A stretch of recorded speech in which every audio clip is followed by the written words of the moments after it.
maliban po kasi dun sa video na nag-viral, kasama rin po sa pinost ko yung video ko sa dashcam ng sasakyan ko po na nag-park na sa gitna na po ako, bandang kanan niya na. Ang reason ho talaga is nung part na halos magkatabi na kami, nasa left side ko siya, nagsaserve na naman po siya ng pakanan. Nakikita ho doon sa dashcam ko na kumain na siya ng lane ko. Tapos doon na ho na ako napilit, bumisina na ho ako ng matagal, mga at least mga 2 seconds. So, hindi, minura ka ba ron? Yes sir. Minura ka? Minura, pinagdudur. Yun, PI ho.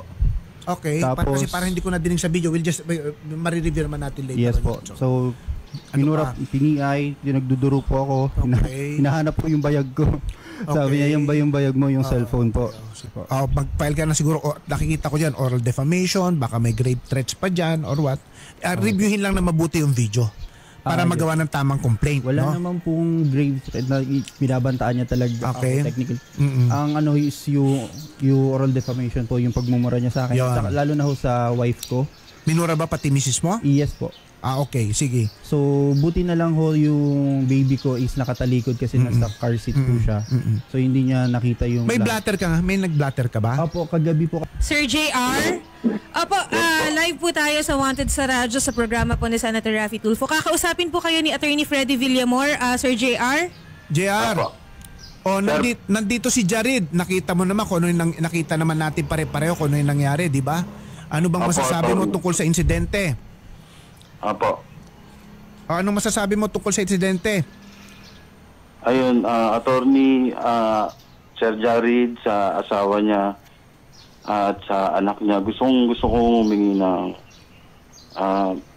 pasensya, patawad kung ano man yung mga nangyari sa atin. Kasi nag-trigger ako yung time na yun. Kasi alam naman natin na yun totoo na trigger po ako, sir. Pasensya na po, Sir Jared. Siyempre, nasa kalsada po tayo. Yung sa pagbusina po, tsaka yung sa medyo nagkadikitan. Pero nangihingi po ako ng sorry. Cesar, teka, paano ba? Offline siguro, sabi mo yung address mo para kung pareho kayo ng municipality, pareho kayo nakatira sa, ano ba to? Anong? General Trias. General Trias, pwedeng dalhin sa barangay at doon na lang kayo mag-usap. Okay ba? Okay ba sa'yo, Jared? Mag-usap lang kayo sa barangay. Opo, attorney. Sige.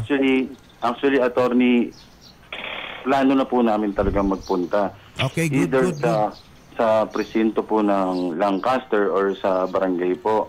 Teka lang, total hindi mo naman ibibigay specific address mo. Taga General Trias ka rin ba? Ay, hindi po. Attorney, kasi ito, yung may nakausap din po kasi regarding sa address. Kasi for safety rin naman po purposes. Siyempre, may mga anak din po ako, attorney. Kasama ko po yung family ko. Pero naka-plan na po kami na pumunta either sa barangay or police station ng Lancaster.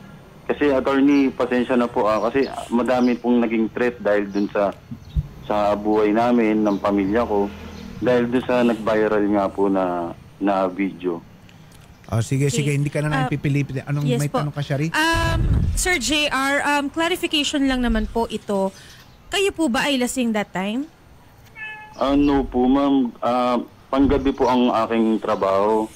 Then, wala pa po talaga akong tulog noon. So, may importante lang po kaming nilakad noon, time na yun. So, wala pa po akong pahinga. Kasi wala pa pong tulog. Okay, so hindi po kayo lasing nung mga araw po na yon? Hindi po, ma'am. Yung mga kasama niyo po, sir? Yung mga kasama ko, hindi rin. Galing din po kami sa trabaho lahat po talaga. Then sa family naman po ni Sir Jared, sa asawa niya, sa wife niya, humingi po kami ng dispensa at willing po kaming makiharap po. Kami po, ako at aking mga kasamahan po. Okay. Sige po, sir. May gusto po kayo. Yun nga po.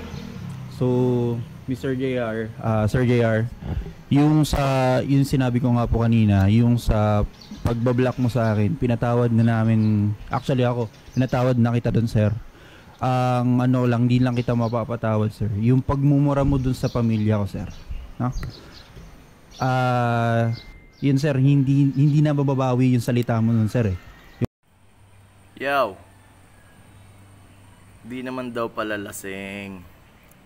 Sadyang mayabang lang. Yung kasang mahirap eh, pagka, diba? Pagka inuna ang galit. Yan.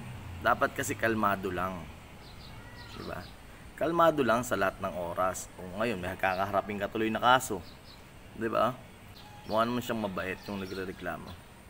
Sabi nga niya napatawad na niya, pero yun lang talaga yun yung pagpamilya na kasi, yung binastos, pinagmumura, yun.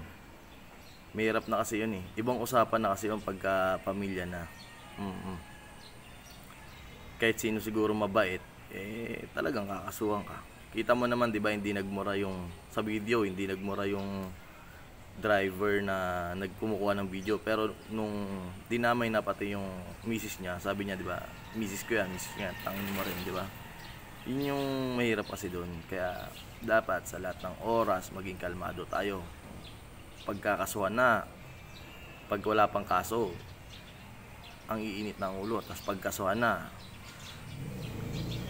mag-iisip na kung anong pwedeng i-areglo, di ba? So, yun lang. Para sa lahat ng mga rider, motorsiklo man o kahit ano pa man din na drive sa kalsada, sadyang mainit na nga yung panahon pag nagda-drive tayo, di ba? So, dapat yung isip natin laging kalmado, di ba? Although minsan may mga hindi talaga pwedeng kumalma eh, kaya lang, di ba?